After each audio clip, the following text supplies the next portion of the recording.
अरे कैसे हैं आप लोग सभी के सभी। एक बार फिर से आप सभी का स्वागत है आपके अपने YouTube चैनल विजन बैंकिंग पे। IBPS clerk mains 2024 exam complete हो चुका है। तो कैसा गया आपका एग्जाम, एक बार कमेंट सेक्शन में जरूर बताना कि आपने किस स्टेट से फॉर्म फिल किया था और कितने आपने अटेम्प्ट करे। एक बार कमेंट सेक्शन में सभी के सभी स्टूडेंट जरूर बताएंगे।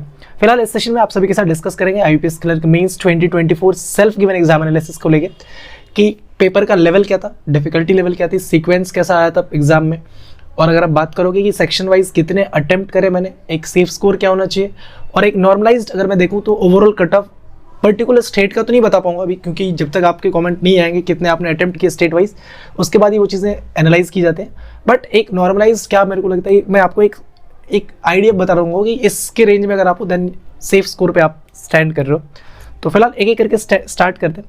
तो कैसा आप अपने कमेंट में जरूर बताना कि कितने आपने अटेम्प्ट करे, ठीक है। सबसे पहले सीक्वेंस की बात कर लेते हैं। तो सीक्वेंस जो आपका ओपन हो रहा था दैट इज पहले रीजनिंग, इंग्लिश, करंट अफेयर्स और quant. Generally SBI clerk mains में भी हमें यही चीज़ें देखने को मिली थी कि सेम सीक्वेंस होता है, पहले रीजनिंग का सेक्शन खुलता है, इंग्लिश का, करंट अफेयर्स का और क्वांट का। रीजनिंग में सेक्शन 2 होता है, सेक्शन A और सेक्शन B। सेक्शन A में आपके पास 2 नंबर के 10 क्वेश्चन होते हैं, दैट मीन्स 2 पजल आपके गिवन होते हैं जिसमें 10-10 नंबर का एक पजल होता है, और रेस्ट आपके 40 क्वेश्चन जो होते हैं वो एक नंबर के होते हैं, ठीक है। इंग्लिश 40 क्वेश्चन होते हैं, करंट अफेयर्स में 50 क्वेश्चन और क्वांट में आपके 50 क्वेश्चन थे। सबसे पहले स्टार्ट कर लेते हैं रीजनिंग के सेक्शन से कि क्या था लेवल। तो रीजनिंग में जो मैंने अटेम्प्ट किया, पहले मैं आपको बता देता हूँ। एक आपका 2 नंबर वाला पजल था जिसमें 10, जो मैंने सेक्शन A बताया था उसमें एक पजल था, आपको एक सेंटर में बैठ रहे थे लोग, मैंने उसको अटेम्प्ट नहीं किया। एक पजल था year and blood relation based puzzle था, मतलब 8 लोग थे, 8 या 7 लोग थे, कुछ 7 पर्सन थे, हाँ 7 पर्सन थे। 2024 के अकॉर्डिंग उनकी एज गिवन थी और उन 7 में कोई ना कोई रिलेशन गिवन था, ठीक है। तो यहाँ से 2 क्वेश्चन, जो 2 मार्क्स के 5 क्वेश्चन थे, मैंने ये अटेम्प्ट करे। एक आपका DA में पजल मैंने अटेम्प्ट किया, डेजिग्नेशन और गेम्स वाला।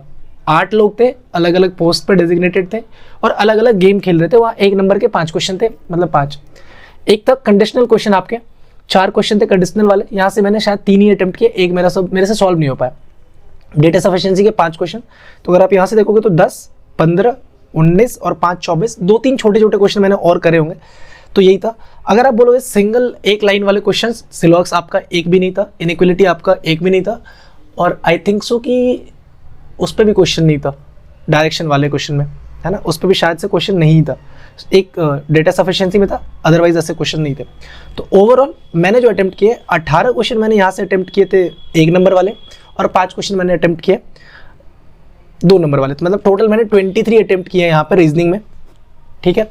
और अगर आप रीजनिंग का सेक्शन पूछोगे तो मॉडरेट तो था ही था, इजी वाले शिफ्ट में तो बिल्कुल ही नहीं था। मॉडरेट टू डिफिकल्ट या डिफिकल्ट वाले जोन में आप रखोगे रीजनिंग को, ठीक है। मैंने 23 अटेम्प्ट किया। हो सकता है आप में से बहुत सारे स्टूडेंट होंगे जिनका रीजनिंग बहुत ज़्यादा स्ट्रॉन्ग हो, आपने डेफिनेटली 30 के अराउंड तो अटेम्प्ट कर लिए होंगे, 30 आराम से हो गए होंगे आपसे, ठीक है। नेक्स्ट सेक्शन इंग्लिश का, मतलब पहले दोनों सेक्शन ऐसे डरावने थे कि आपको, मतलब क्या ही बताओ। रीडिंग कॉम्प्रिहेंशन के 3 सेट थे, ऐसा एक भी रीडिंग कॉम्प्रिहेंशन नहीं था जिसमें 10 क्वेश्चन के आपको सेट दिख रहे हैं।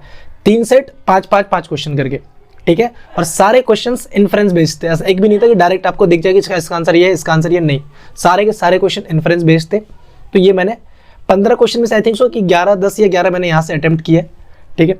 क्लोज टेस्ट के 6 या 7 क्वेश्चन थे, पूरे के पूरे क्लोज टेस्ट मैंने अटेम्प्ट किए। इसमें क्लोज टेस्ट में क्या था कि आपको एक जो वहाँ पे वर्ड यूज होगा ना, उसका थीम गिवन था कि मतलब इससे रिलेटेड चीजें हैं यहाँ पे, और ऑप्शन में 5 ऑप्शन गिवन है, उसमें से आपको क्या लगता है कि इसको कौन सा बेस्ट रिप्लेस कर सकता है, वो था।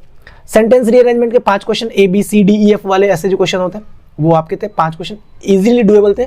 और आप लोगों में से अगर सब ने ये 5 बनाए तो उसमें बताना कि क्या कोई एक ऐसा क्वेश्चन था जिसमें आपको लग रहा था कि नो रीअरेंजमेंट, मतलब नन ऑफ दीज ऐसा आ रहा था, और वो था शायद से चाइना वाला क्वेश्चन था, है ना। चाइना वाला क्वेश्चन में उस जो गिवन आपके पास था उसमें से कोई नहीं था और आंसर होता उसका नन ऑफ दीज, ठीक है। एक था बोल्ड वर्ड मीनिंग करके था, मतलब एक सेंटेंस गिवन था, एक वर्ड को बोल्ड कर दिया गया था, है ना, उसका मतलब पूछा था कि क्या कैसे रहे, ठीक है। तो यहाँ से अगर आप देख लो 11, 6, 17, 5, 22 और 4, 26 के आसपास 26 क्वेश्चन मैंने इंग्लिश में बनाए यहाँ पे, ठीक है। बात कर लेते हैं करंट अफेयर्स की।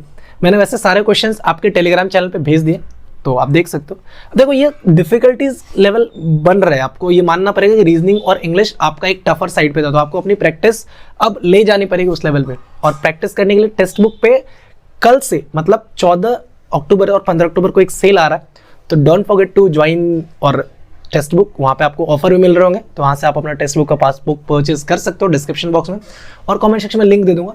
क्योंकि प्रैक्टिस आप जितनी करोगे ना, वहाँ पे मल्टीपल क्वेश्चन है आपके पास, मल्टीपल लेवल के क्वेश्चन है आपके पास। प्रीवियस ईयर क्वेश्चन मिल जाएगा पासबुक प्रो में, अगर आप जा रहे हो तो प्रीवियस ईयर क्वेश्चन में क्या होता है कि आपको पिछले साल का क्वेश्चन एग्जैक्ट मिल जाएगा, एज इट इज मिल जाएगा।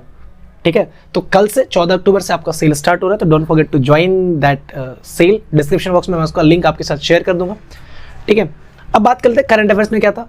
करंट अफेयर्स डिफिकल्ट तो बिल्कुल नहीं था, इजी टू मॉडरेट में क्वेश्चन थे, और मोस्टली क्वेश्चन अगर 50 क्वेश्चन है ना, मैं बोल रहा हूँ अगस्त से कम 10 से 12 क्वेश्चन थे, और आउट ऑफ 50 आपके 30 to 32 क्वेश्चन आपके वन लीनियर क्वेश्चन थे, डायरेक्ट क्वेश्चन आपको दिख रहे थे, बट कंफ्यूजन क्रिएट हो रही थी। क्योंकि आपको क्वेश्चन अगर आप रिलेट कर पा रहे हो तो आप मेरे को कमेंट में जरूर बताना कि ऐसे लग रहा था ना कि मतलब सारे क्वेश्चन तो पढ़े हुए क्वेश्चन है, बट ऑप्शन देख के लग रहा था यार ये भी सही हो सकता है, ये भी सही हो सकता है, ऐसे क्वेश्चन आ रहे थे दिमाग में। तो 30-32 क्वेश्चन ऐसे तो जो एक लाइन से बनने वाले, जैसे कुछ क्वेश्चन तो बहुत ईजी थे, जैसे क्रिकेट वाला था, शिखर धवन वाला, एक ओलंपिक का था आपका कि कौन मैच मतलब करेक्टली मैच नहीं है, एक वो क्वेश्चन बन रहा था, और कुछ जैसे एक था आपका यूपीआई लाइट का, एक क्वेश्चन था कि वाटरलैंड रामसर साइट, लेकिन वहाँ पे क्वेश्चन शायद मेरे को लगता है मैं गलत पढ़ के आया हूँ।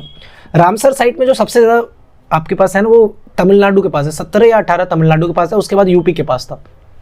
ठीक है, बट वहाँ पे तमिलनाडु ऑप्शन नहीं था, तो मैंने उस क्वेश्चन को स्किप ही करा। तो ओवरऑल मैंने करंट अफेयर्स में बनाए 22 या 23 क्वेश्चन मैंने यहाँ से अटेम्प्ट किया। क्वेश्चंस आप मेरे टेलीग्राम पे देख सकते हो, डिस्क्रिप्शन बॉक्स में उसका लिंक है, आप वहाँ से देख सकते हो ये क्वेश्चन किस किस तरीके से आया हुआ था।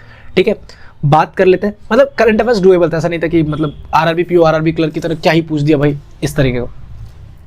अब बात कर लेते हैं सबसे इंपॉर्टेंट क्वांटिटेटिव एप्टीट्यूड, अप्रॉक्सीमेशन के 5 इजी लेवल के क्वेश्चन, जो कि आप शायद प्रीलिम्स में भी एक्सपेक्ट नहीं करोगे, इस लेवल के क्वेश्चन थे।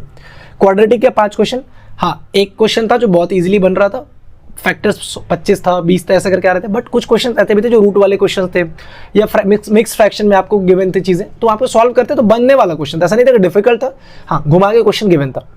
ठीक है, नंबर सीरीज के तो यहाँ से 10 क्वेश्चन हो गए, नंबर सीरीज के 3-3 क्वेश्चन के 2 सेट थे, उसका लॉजिक भी देख लो क्या था। यहाँ पे एक्स मिसिंग था 168, 172, 145, 161 वाई, और यहाँ पे जेड। ठीक है, तो यहाँ पे देखो 4 का प्लस हो रहा है, माइनस का 27 हो रहा है, प्लस का 16 हो रहा है, ये लॉजिक चल रहा था। तो यहाँ पे आपका 169 आ रहा था, y की वैल्यू 36 आ रही थी, और z की वैल्यू 72 आ रही थी। 3 क्वेश्चन यहाँ से इजी वाले क्वेश्चन आपको मिल रहे थे करने को। ठीक है, फिर आपका एक सीरीज था 2, 3, 5, यहाँ पे मिसिंग था 63, 316, इस पे भी 3 क्वेश्चन थे, और यहाँ पे शायद क्या लॉजिक लग रहा था, multiplied by 1 plus 1, multiplied by 2 minus 1, multiplied by 3 plus 1, ये वाला सीरीज चल रहा था। 3 क्वेश्चन यहाँ पे भी थे, और इजी क्वेश्चन थे, ऐसा नहीं था क्वेश्चन डिफिकल्ट था। ठीक है, अब आते करते हैं डीआई की।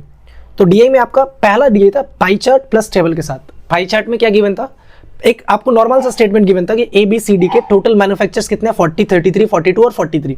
ठीक है, ये नॉर्मल सा स्टेटमेंट में गिवन था। एक पाई चार्ट में गिवन था कि टोटल 30 अनसोल्ड है, जिसमें 40% ए का अनसोल्ड है, 30% बी का, 20% सी का और 10% डी का। ठीक है, और फिर टेबल में आपको जो सोल्ड हुए उसमें मेटल और प्लास्टिक के सोल्ड हुए उनके बीच का डिफरेंस गिवन था, और बोल रहा था कि मेटल हमेशा प्लास्टिक से ज़्यादा बिका हुआ है। तो ये डीए आराम से बन रहे थे, 5 या 6 क्वेश्चन आपको यहाँ से देखने को मिल रहे थे, शायद से 5 ही क्वेश्चन थे। एक कैसलेट था आपका कि मंडे ट्यूसडे वेडनेसडे को मेल और फीमेल का डेटा गिवन था। ठीक है, अब मैं यहाँ पे आपको मैंने डेटा लिख दिया, मैं आपको समझाता हूँ क्वेश्चन कैसा था। बोल रखा था कि जो मंडे को मेल है वो वेडनेसडे के फीमेल से 8 ज़्यादा है। ठीक है, फिर क्या गिवन था कि जो मंडे की फीमेल है वो ट्यूसडे के फीमेल से 40% कम है। ट्यूसडे को मेल और ट्यूसडे के फीमेल में 9:10 का रेशियो है। ठीक, और वेडनेसडे को मेल कितना है, जो ट्यूसडे का मेल है उससे 10 कम वेडनेसडे में मेल है। ठीक है, टोटल फीमेल कितनी थी 112, और मंडे में टोटल कितना था 70। तो यहाँ से 2 इक्वेशन बन रहा था, 8u + x = 112 और 3u + x + 8 = 70। यहाँ से आपको वैल्यू मिल जाता। तो अल्टीमेटली ये आपका मिल रहा था कितना 50, ये 40 हो रहा था। ठीक है, और ये 40 तो ये 30, और ये 30 तो ये कितना आपका 40, मतलब x की वैल्यू 32 आपको निकल के आ रही थी। ठीक है, एक डी आपका क्या था 2012-13 का डेटा गिवन था, उसमें गिवन था कि जो a है 12 और 13 में वो बराबर है, जितना a 12 में था उतना ही 2013 में था। 2000 बी में क्या हो गया, बी में क्या हो गया 2012 से 20% कम हुआ है, और 2000 सी में क्या हो गया 25% ज़्यादा हुआ है। 2012 का टोटल एवरेज 1500 गिवन था, 2013 का एवरेज 1650 गिवन था। बी और सी के 2012 का डिफरेंस गिवन था आपको 50 का। ठीक है, तो यहाँ से आपका डेटा कैलकुलेट हो रहा था। तो ये आपके इतने क्वेश्चन थे। एक क्वेश्चन था आपका इलेक्शन पे बेस्ड, ठीक है, वो सबसे लेंथी क्वेश्चन मेरे को लगा, सबसे लेंथी डीए अगर आप बोलोगे तो वो मेरे को लगा।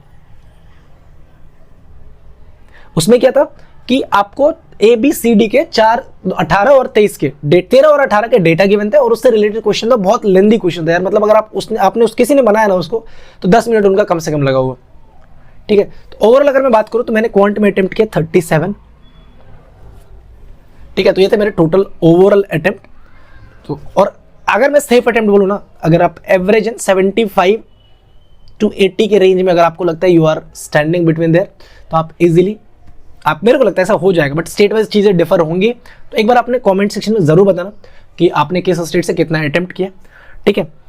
तो मिलते हैं नेक्स्ट सेशन में। Till then take care, bye bye, thank you. And channel पे अगर न्यू तो चैनल को सब्सक्राइब जरूर कर लेना। डिस्क्रिप्शन बॉक्स में आपको टेक्स्ट बुक की पास प्रो का लिंक है, आप वहाँ से जाके चेकआउट कर सकते हैं। तो see in the next session guys.